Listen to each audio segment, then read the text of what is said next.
Hyderabad Kukkadapalli GHMC కార్యాలయంలో SFA ధర్నా నిర్వహించారు. మూసాపేట ఏఎంఓహెచ్ సల్మాన్ వేధింపులకు నిరసనగా ఎస్ఎఫ్ఏ సభ్యులు ధర్నా చేపట్టారు. తమ సమస్యలను ఫిర్యాదు చేసిన ఎస్ఎఫ్ఏ చిరంజీవిపై దాడికి యత్నించారని, ఏఎంఓహెచ్ సల్మాన్పై చర్యలు తీసుకోవాలని వారు డిమాండ్ చేశారు. ఈరోజు ముసాపేట్ సర్కిల్లో ఎస్ఎఫ్ఏలు అందరికీ డీసీ గారి ఆధ్వర్యంలో మార్నింగ్ 7:30కి మీటింగ్ తీసుకోవడం జరిగింది. ఆ మీటింగ్లో ఆఫీసర్లు కొన్ని సమస్యలు, శానిటేషన్ మీద ఉన్న సమస్యల మీద మీటింగ్ పెడితే దాన్ని మాట్లాడి, దాని తర్వాత క్షేత్రస్థాయిలో కింద సిబ్బందికి ఎస్ఎఫ్ఏలు అనుభవిస్తున్న కొన్ని సమస్యలు డీసీ గారి దృష్టికి తీసుకెళ్లడం జరిగింది. దాంట్లో కొన్ని మెడికల్ ఫైల్ చనిపోయి 2-3 సంవత్సరాలైన కొత్త వర్కర్లను రిక్రూట్ చేసుకుంటలేరు. మెడికల్ ఫైల్ ఉన్నాయి. మెడికల్ ఫైళ్ళల్లో కూడా కొంతమంది అనారోగ్యంతో గురైనారు. వాళ్ళని తీసుకోక చాలా రోజులు అవుతుంది. కొంచెం మీ దృష్టికి తీసుకొస్తున్నాం సార్. దాని తర్వాత దాన్ని రిక్రూట్ చేయమని అడిగినాం. దాని తర్వాత మాకు ఇచ్చే ఏదైతే మెటీరియల్ ఉంటుందో శానిటేషన్కి, చీపుర్లు, బ్లీచింగ్ అట్లాంటి కొన్ని రెగ్యులర్గా మాకు కరెక్ట్ అందుతలేవు.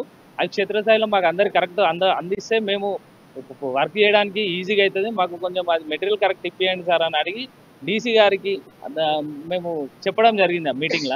ఆ మీటింగ్లో ఎంహెచ్ఓ గారు ఉన్నారు. ఆ మీటింగ్ అయిపోగానే బయటికి రాగానే ఎస్ఎఫ్ఎల్ అందరం ఒక 35 మంది అందరం బయటికి రాగానే ఆయన డైరెక్ట్ పర్సనల్ అటాక్ తీసుకొని, నువ్వు ఎట్లా ఏఎంహెచ్ఓ డాక్టర్ సాల్మన్ రాజ్ గారు, ముసాపేట సర్కిల్ ఏఎంహెచ్ఓ గారు డైరెక్ట్ బయటికి రాగానే నువ్వు ఎట్లా కంప్లైంట్ చేస్తావు, నువ్వు ఎట్లా చేస్తావు, నువ్వు చూసినావా నాడు చూపిస్తాడు, మెటీరియల్ లేదా, మెటీరియల్ వచ్చింది మొన్ననే అని చెప్పి మమ్మల్ని స్టోర్ రూమ్ దగ్గర తీసుకెళ్లడం జరిగింది.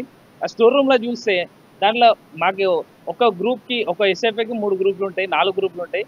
ప్రతి గ్రూప్కి ఒక్కొక్క 3 కట్టలు ఇవ్వాలి, చీపురు కట్టలు. దాంట్లో ఏం చేసిన ఒక 10 కట్టలు తక్కువ తెప్పించారు. ఇది ఇప్పుడే కాదు, రొటీన్గా ఇట్లా ఒక 10 సార్లు అయింది. ఎంతున్న ఎస్ఎఫ్ఎల్ అందరితో ప్రతిరోజు గొడవనే.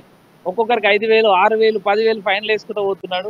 ప్రతి నెలకు వచ్చేసరికి వచ్చే 16,000, 17,000 జీతంలో సగం ఆ పెనాల్టీలకు అవుతుంది. ఈ హెల్త్ ఆఫీసర్ మాత్రం మాకు కోఆపరేట్ చేస్తున్నాడు. ప్రతి ఒక్కరు సింగల్గా వేధిస్తున్నాడు.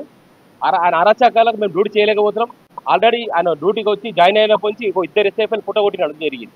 వాళ్ళకి కావాలని మానసికంగా వేధించి వాళ్ళతోనే మేము మానేస్తున్నామని చూపించి వాళ్ళని వేధించడం జరిగింది. ఈరోజు పొద్దున కూడా చిరంజీవి అనే మన ఎస్ఎఫ్ఏ ఆఫీస్లో సమస్య మీద చెప్తున్నాడు. బ్రూమ్ స్టిక్స్ లేవు, లైమ్ లేవు అడిగితే అది లోపల మనసులో పెట్టుకొని బయటకు వచ్చినాక నువ్వు నా మీదనే కంప్లైంట్ చేస్తావని మాట్లాడి గట్టిగా కొట్టడానికి పోయినాడు. మేమందరం ఆపడం జరిగింది. ఒక అధికారి ఉండి ఒక ఎస్ఎఫ్ఐ అలా కొట్టడానికి పోతే ఇది కరెక్టేనా అని మేము అడుగుతున్నాము. అధికారులందరూ మిమ్మల్ని కూడా కోరడం జరుగుతుంది.